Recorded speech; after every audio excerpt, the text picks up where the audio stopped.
Aloha, I'm Kumu Hula Kili'i Ho'omalu Puchowski. My halau is Halau Kawai Ulo Kala, and we come from Ka'iwi Ula Oahu. I grew up living in Kailua when I was younger, and my family had close ties with Kumu Hula Chinki Mahoi. And later in life, I had moved to Wai'anae Oahu, but I continued to study hula under my Kumu Hula Chinki Mahoi, and danced myself at Mary Monarch for a number of years, and had been with Kumu Chinki and the men of Kawaili Ula for several years. I became a Kumu Hula in the year 2000, and I continued to still dance with my Kumu Chinki. I didn't start my halau until 2015, and then I had formed my halau called Kawai Ulo Kala. I have 60 dancers here on Oahu. We have an extended halau in Japan, Kawai Ulo Kala Yapana, where we have another 30 dancers there.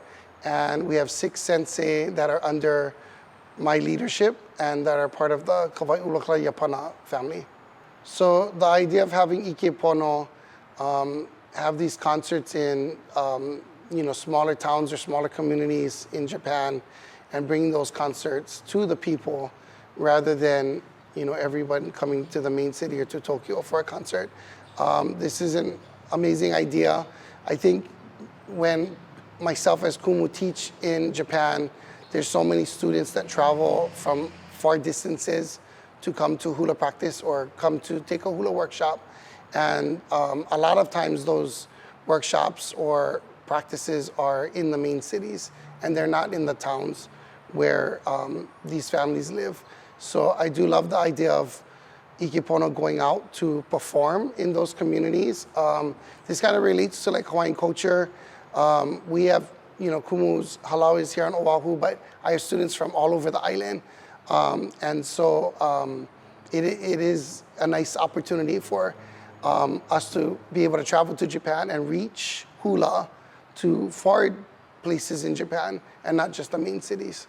I think that Japanese people can definitely try to join a halau with a Kumu Hula if they want to further their understanding of the culture, the language, and everything through hula.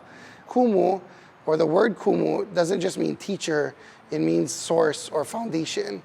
And the way we feel in the hula and in Hawaiian culture is that you need to have some kind of foundation, some kind of structure, basis to kind of build upon your learning. And that's what is important with the Kumu. The Kumu is that foundation. The Kumu carries all the lineages of hula, the traditions of hula, the knowledge of hula.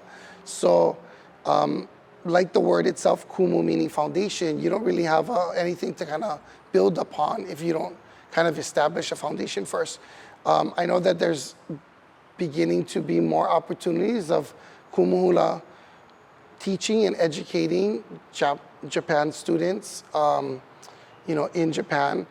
And I think it would be a great opportunity for students to kind of learn from Kumu Hula, because that's where the traditions lie, that's where the foundations come from. Every hula halau has a lineage, and this is important. We pass down traditions through that lineage and through our Kumu Hula and their Kumu Hula, the things that we've kind of learned. So if in Japan, if students are kind of associating themselves with a Kumu Hula, this is of great benefit to them. They're going to be able to learn more in depth about the traditions of hula. What I think is important for hula as far as carrying on the tradition and also passing on this knowledge to the next generation is a student's ability to be loyal and dedicated. Hula is a lot. It takes time to kind of pass down knowledge, pass down traditions. So for students, it does require a lot of time and dedication in hula. You're definitely not really kind of passing a lot of knowledge on if you're just kind of taking a hula lesson class here and there. It's really requires you to be kind of loyal and dedicated to a halau. And then when you've spent that time and you've dedicated yourself right? You're gonna learn like a lot more knowledge and traditions of hula that can kind of be passed down. So most of these things, that generations that kind of pass them down, these are people that have, we use the term po'e hula, which means like a hula person. These are po'e hula, people that have sort of invested a part of their lives into the hula, and then they're gaining so much knowledge about hula and traditions of like hula and halau, and then they're able to pass that on. But it does take time, as I think for Japan students to know and understand that. I think not only finding yourself a Kumu Hula or a sensei that is associated with the Kumu Hula, but also that it takes time. You gotta dedicate yourself like to this art form. Like many people in Hawaii that are experts or can pass down knowledge, they've been doing hula for quite a long time. Welcome to Ikepono Maiapana.